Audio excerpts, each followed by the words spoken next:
Good evening, I'm Glenn Mills. ABC4 is proud to bring you a week of debates for Salt Lake City Council.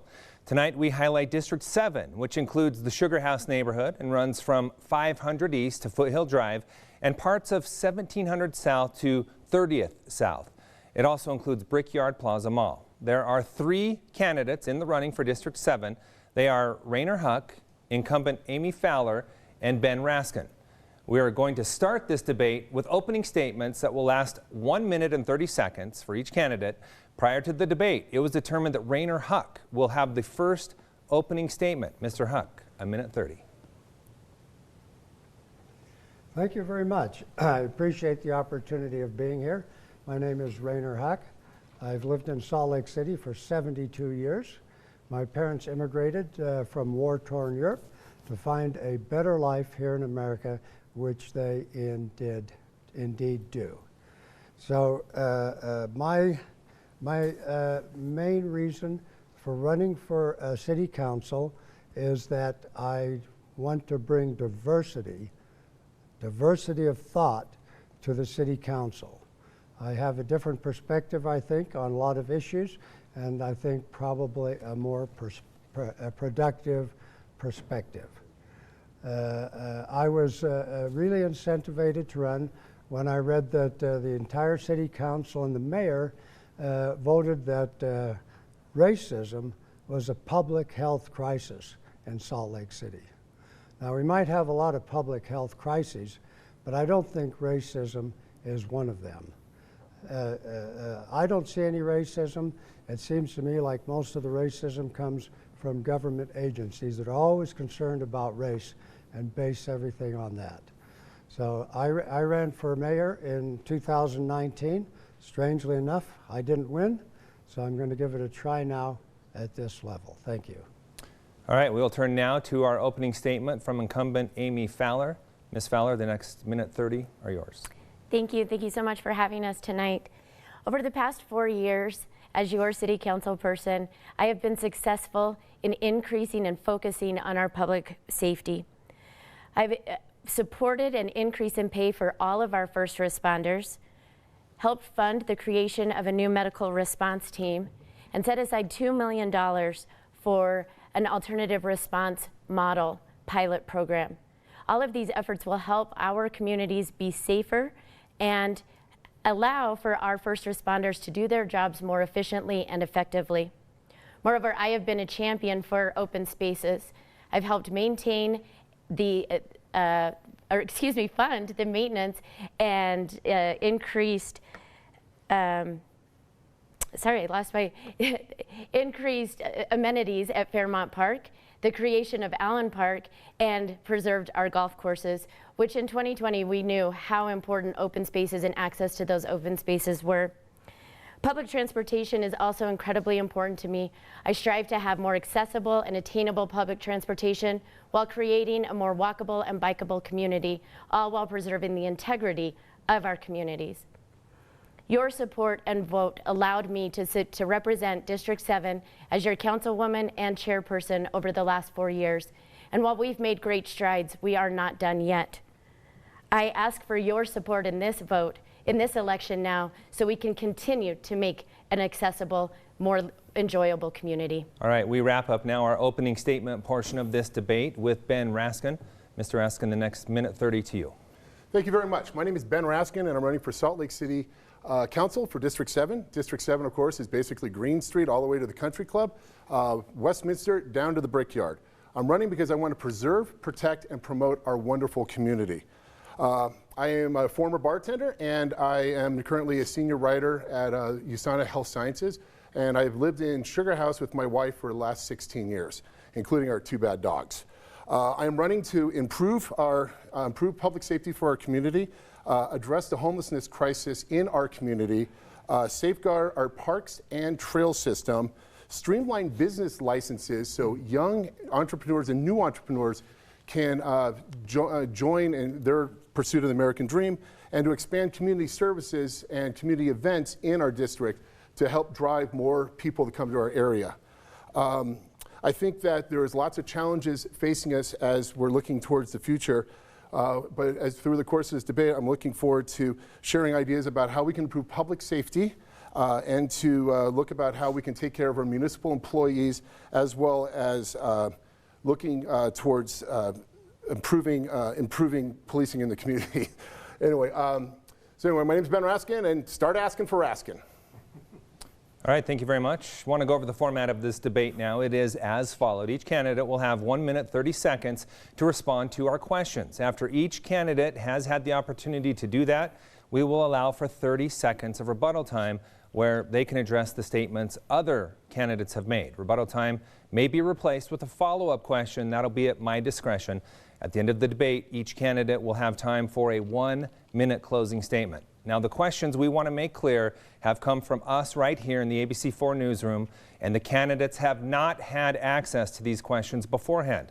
So let's go ahead and get started. We will now move to this one first with Ms. Fowler. We're going to talk about public safety, a very important issue on the minds of many people in Salt Lake City and even throughout the state, for that matter, including your district. When you talk about the budget for the Salt Lake City Police Department, I want to know your assessment of that and what you think the most important issues are when it comes to funding our police.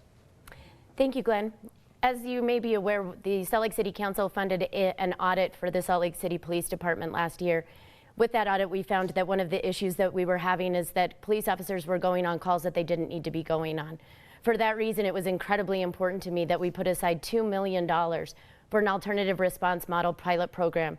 The administration is working on implementing that program right now as we speak. We're looking at how to implement this so that our police officers can actually go to calls that they need to be going on, while we can have social workers and other community members go on calls that maybe we don't need a police officer there for.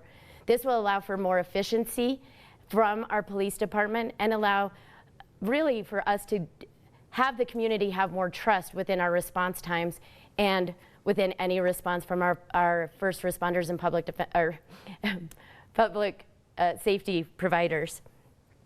One of the things that I think is the most important is actually funding police officers and making sure that there is a trust within the department. It's also why I supported a 4.5% raise for all public first responders. And then again, we included that to go throughout all municipal employees. But we're really seeing that with the departments, the different first responder departments weren't feeling that they had, that the community council or that the city council had their support, or we had their support, and we do. And we wanted to make sure that we showed that through actions, not just words. That's exactly what we did.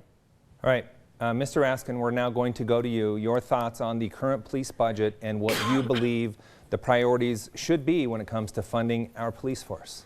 2 years ago, the City Council funded the police department at $82.5 million, and last year they dropped that by 5.4% down to $79. If we are talking about how we need to safely guard our citizens and police our communities, I don't see cutting budgets as being the answer to that solution. Quite the opposite. We have a deficit of almost 97 police officers in the force right now. While there's 50 officers in the police academy moving forward, we still don't have enough officers to be patrolling our communities, where instead they're reacting instead of preventing the crime with this. I believe that we need to free up the work that these officers are doing by looking into alternative policing. And this includes hiring, I'd like to triple the amount of social workers that the police department has, up to 36. And by doing that, it would give officers not to have the strain of day-to-day, the pressures of the job. This is a very difficult position, what we ask these officers to do, to have them go into harm's way and to protect us. I really think that to help alleviate the stress of the officers, we need to double their numbers or improve their numbers, pardon me on the double. But at the same time, we need to make sure that they're given both the mental resources and training to do their job to the best of their ability, as well as explore technology solutions that can quicken response times, because currently our response time in the city is not nearly as close to where it needs to be. And I think that's a strong way of what we could do once I'm on City Council. We're going to dig into that mental health issue a little bit more next. But Mr. Huck, let's turn to you. Your thoughts on the current police budget and how it should be prioritized. Yes, thank you. I think we have too many police. You know, whenever I see a minor traffic accident, there's a half a dozen police cars there. When I went to the city-county building to register for this election, And even though the city-county building was closed, there were 4 police officers there at the desk. Way too many. I think what we need is a higher quality police force. Less numbers, higher quality, and higher paid too, to attract better qualified people. I would advocate to eliminate our secret police, that is to say the undercover police, and also the SWAT police. You know, these are militarized police and secret police. They have no place in a free society whatsoever. We need to stop arresting so many people for victimless crimes. We need to stop filling up our jails with people. I just think we can do the job the police need to do to protect the people of Salt Lake City with fewer police and with less of a budget. All right, we're going to now move on to rebuttal time. We'll have 30 seconds each for each candidate. Ms. Fowler, we will begin with you. Quite a range of perspective there from your 2 opponents. One says we don't have enough police. The other says we have too many. Your rebuttal. Thank you, Glenn. You know, I think that one of the things that we have to focus on is exactly what the City Council and I have advocated for in the past. And that's not just that we, to Mr. Raskin's point, that we decreased the police budget. We reallocated funds. And we reallocated funds based on the knowledge that we learned from the police audit. We did exactly what both men are actually suggesting we do, which is find ways to have an alternative response. Okay, we're going to have to end it at that, and we will go to you, Mr. Raskin, for your rebuttal. I think alternative policing is very important for us to explore, but in the intermediate time, we need to make sure there's enough officers on the street that can actually respond to crimes at a quicker clip. Its national average should be 6 minutes on a response time, and unfortunately, we are missing that mark by far, way too much. I would advocate that we need to start recruiting and retaining the better officers and getting other police officers, not to laterally transfer to other municipalities, but to get them to come to the capital city police, which is and should be the best in the city, in the state. Mr. Huck, interesting to hear you say you think we have too many police when we know there is an issue already with response times. How do you explain that? Well, I don't know how the police department is being run, but as I mentioned, every time there's a little accident or something, there's a half a dozen police cars there, a lot more than need to be. So, you know, maybe it's just a matter of organizing the police department a little bit more effectively. And I would also be in favor of rescinding the 0.5% sales tax increase that was put in place a couple of years ago to hire more police. I think that money should belong in the hands of the people. All right, we're going to stay on the subject of public safety now with the next question, and we're going to look into mental health. How important is the mental health of our police officers, fire and paramedics, and how will you support those mental health needs? For this question, we start with Mr. Raskin. You know, when you think about mental health, a lot of times we're the outside pressures that people are put into that gets them to a place where they're not making the best decisions and living up to their full potential. And I would think that if you're being forced to work overtime, not having the right leadership from your department, and unable to get the, you know, looking at the city council cutting down pay, or I mean cutting down your budget and stuff, I could see this making people starting to look out for other departments in the city or in the state or other place, or even retiring from policing altogether. Public health, mental health is vital. We need to have the smartest, we need to have the sharpest, and we need to have the folks that know they're being supported at multiple levels. And to help institute this is that we need to get police getting back into policing. You know, there's calls that they're being called onto which do not require licensed armed officers. And I think as we're looking into things such as breaking up homeless encampments and or routine traffic stops where there's an accident, we don't need to be deferring these cops to go to these particular areas because they're being run ragged as it is. And knowing that there's not enough officers on any beat on the east side and the west side of the town during the course of their shift, I think we're creating a pressure cooker that's making it incredibly difficult for them to do their job to their fullest potential. That's why I support increasing the police budget, adding more police officers, and then trying to get recruiting veteran officers from other municipalities to come work on the Salt Lake City Police Department. Mr. Huck, when it comes to the mental health of our public safety officials and first responders, what should the priorities be? Well, first of all, nobody is forced to become a police officer. People who go into policing do so because they choose to do so. So I don't know that they have any more or less mental issues than the public at large. Also our police, in the past, things seem to be a little bit better now, but in the past they've been way too violent. In 2018, police in Utah shot more people than the criminals did. I don't think that's the way it should be with our police. And certainly we have to have training, to teach them to use non-lethal methods of dealing with people. One of the most egregious ones was when they shot a 13-year-old black kid in the back 11 times when he was running away. I guess that would cause mental health problems in a case like that, but we've got to stop those things from happening. The police are here to serve the people and not to shoot them. And so, we just have to change the rules of engagement, and maybe if there isn't so much violence from the police, they will not have maybe mental issues that they have at this point. Ms. Feller, let's get your thoughts on mental health and our public safety officials. What should the priorities be, and what issues do you see them facing? Well, Glenn, I want to start off by saying mental health is an incredibly important issue to me. It's near and dear to my heart, and I think that we don't do enough in responding to people's mental health and making sure that they have the resources that they need. I think that our first responders see and go through things that we can never even imagine, and we need to make sure that they have resources available to them when they need them. And that's exactly, if anybody watched any of our city council budget, a huge priority was making sure that we funded a position for both the fire department, the police department, and our 911 dispatch. In fact, 911 dispatch nationally has a higher rate of suicide than any other first responder. And it was incredibly important to me that we funded a position just for our dispatch so that they have access to mental health providers at any point that they may need, and we can address their mental health and make sure that they are getting what they need as they move forward in their jobs. So, the priority to me is making sure that there's access to resources. And as a city councilwoman, what I can do is fund those resources so that they are accessible. All right, we're going to go ahead and take some rebuttal time here. We will begin this time with Mr. Raskin. 30 seconds to respond to what you heard from your opponents. Oh, I take exception to what Mr. Huck said about people joining the police force so they can start shooting people.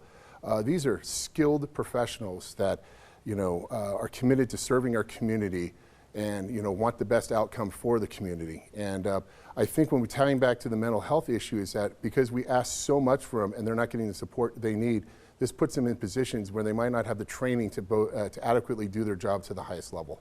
Mr. Huck, 30 seconds. Yeah, I never did say that police join the force so they can shoot people. I was saying there's been too much shooting going on.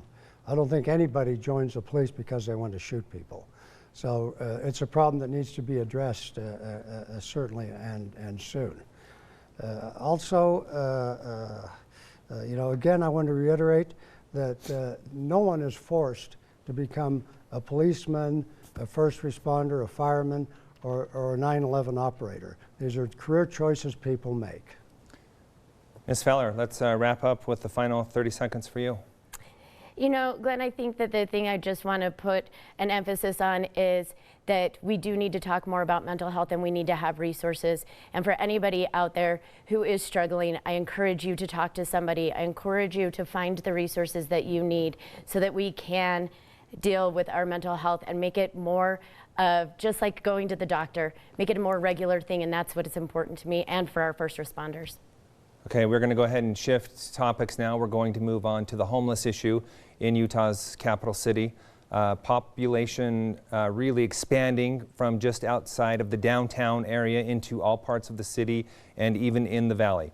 Let's focus specifically on the issue in Sugar House, where we have seen homeless makeup camps in your area there as well. What are the most important things you can do on City Council to help address the homeless issues that we are facing in Salt Lake City? This one will first go to Mr. Huck. Yes, Glenn, you're right about the Sugar House area. We just took a bicycle ride into Hidden Hollow, and there's homeless people living in the viaduct underneath 13th East. And they're everywhere. When I ran for mayor, I had a perfect solution for the homeless situation, and that is the homeless campus. And this would be a dedicated area in the northwest quadrant, 20 to 40 acres, that would provide all the services that homeless people need.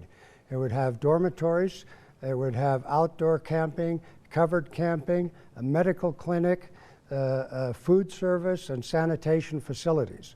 You know, as opposed to the current shelters, which kick everybody out during the day, this would be a full-time living for the homeless people, where they could be in a safe environment, where they could thrive until such time as they might be able to re-enter society. You know, this homeless campus could be built for $20 million or less and accommodate 5,000 homeless people, which is in stark contrast to the $60 million that were spent to the 3 current homeless shelters that only accommodate 700 people. And the tiny home concept that's now being floated is completely inadequate. It would cost $175 million to house 5,000 homeless people in the tiny homes. Ms. Feller, let's turn to you. This is an issue that you have seen expand into your very district. What are the solutions? You know, I think that this is, as we all know, an incredibly complicated issue. There is no one size fits all, just one Band-Aid to fix everything type of solution. We actually need to address this from every aspect, which I believe that Salt Lake City is doing to the best of its ability. We have to remember that every person's experience is unique and different, and the reason for somebody to be living on the streets and unsheltered is unique and different, and that we can't just walk in and say, this is what has to happen and you need to do. I recognize that this also creates a tension between community members who want to enjoy some of the amenities that they feel they cannot enjoy anymore. And we do need to make sure that we are addressing the problem from all areas, increasing our bed supply, increasing the access to resources, both mental health and substance abuse resources. One of the things I think was the greatest thing that we did was help when Mayor Mendenhall proposed Andrew Johnston's new position, we funded that position. And he is doing an amazing job at looking at all of those aspects so that we can actually address this issue, not just from let's move people from one area to another, but from a systematic change that we can actually help people. All right, thank you very much. And finally, let's hear from Mr. Raskin on the unsheltered population issues facing the city. So I believe in housing first. I think the most important thing is to provide, we have a civic and a moral responsibility to take care of the less fortunate living in our city. I think housing first, compounded with social services, including not just a bed, clothing, food, but vocational training, places where they can actually shower, have safety, dignity, providing child care to mothers. You know, when we look at homelessness in Sugar House, I think it's both a short term and a long term. In the short term, we need to make sure that we take care of these people who are living on the streets as this winter's coming. As you look outside, it's getting cold, and I think that makes things a lot harder on the folks. So I would propose that we would start looking to make sure there's sufficient amount of overflow shelters and city property that we can take care of these folks. I think that we need to, once we kind of like put people into a safe place, then we can start really addressing homelessness. Homelessness doesn't compound with the mental health or all the other stuff. It just means they don't have a place to live. And I think long term is that we need to increase the amount of units, housing, beds, providing motel vouchers, so people can get off the street and then start actually reintegrating and breaking the secular cycle of what homelessness does. Because if children of homeless families, they have a much harder chance of actually breaking the chain. Okay, let's move into rebuttal time. I'd like to focus in on something specifically we heard from Councilwoman Fowler there, and that is that the city is addressing this to the best of its ability. Mr. Huck, do you agree with that? No, I don't. The homeless situation is just getting worse.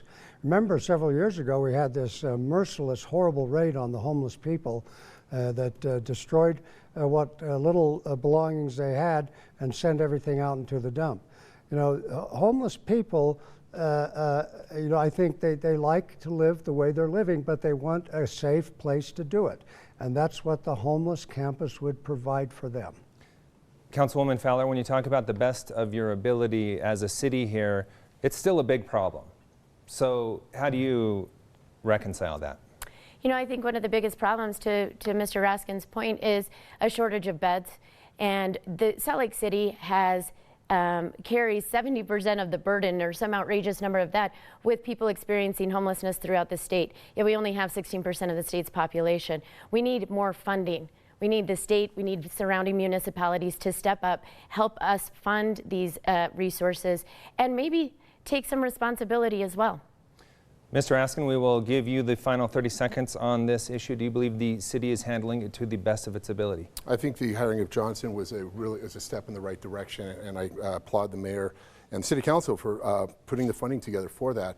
But I have to tell you, it's like this problem is bigger than Salt Lake City. This problem requires both the county and state and federal dollars. And I think to effectively do this, like homelessness doesn't know boundaries, and yet Salt Lake City carries a large burden with this. I think we could work more aggressively with both our nonprofit partners, our county, and other municipalities to come up with a more humane solution and a better outcome. All right, we do want to let you know we are now about halfway through this debate. Also, Election Day. Make sure to mark it on the calendar.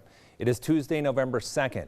Mail-in ballots start to go out this week, so you should see them arrive at your home probably Tuesday or Wednesday. If you don't get yours, make sure to check in with your county clerk. And we also want to let you know that this race and many others are actually being determined this year through ranked choice voting. 23 municipalities electing to go with that method this election season. That means that you rank the candidates in the order of your preference. In this case, it would be 1, 2, and 3. Once one candidate gets to more than 50% of the vote as it goes through the rounds, that candidate is then declared the winner.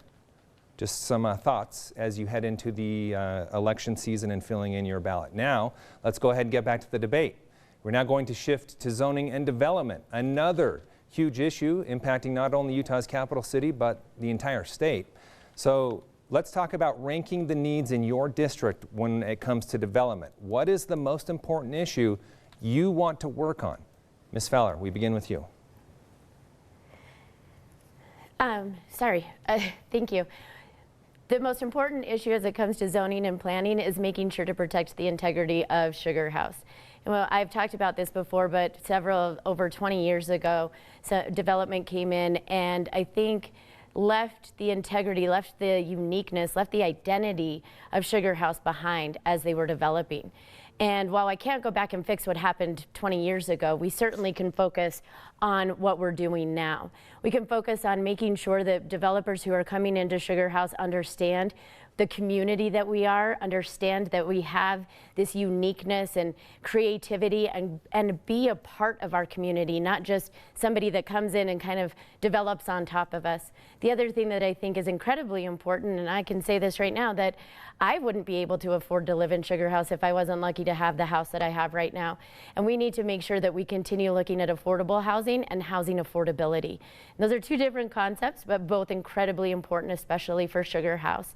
And I think that the relationships that I have made with developers, we can do that. We can begin to demand from developers when it comes to the city council to do these things, to create public benefits and make sure that we continue to have affordable housing and housing affordability while preserving the identity of Sugar House. Yeah, this is a very important issue. Many asking how the next generation is going to afford to live here. Mr. Raskin, your thoughts on zoning and planning? For District 7, finish the work. We have 3 major projects that have been raised to the ground and that are going to be, hopefully, they'll break ground and they'll start building it. But we need to take a moratorium on the high density growth that's happening in Sugar House right now. Sugar House is a historic community, and we've lost a lot of the funkiness, the uniqueness of that community when we continue to build these multi-story buildings in there. But what is done, and we need to finish the work because no one wants to live with what we had with the sugar hole about 7, 8 years ago and stuff. To that point with these developers, though, is that if we want to look at affordable housing, because to live in an artisan community, artists have to be afforded to live there.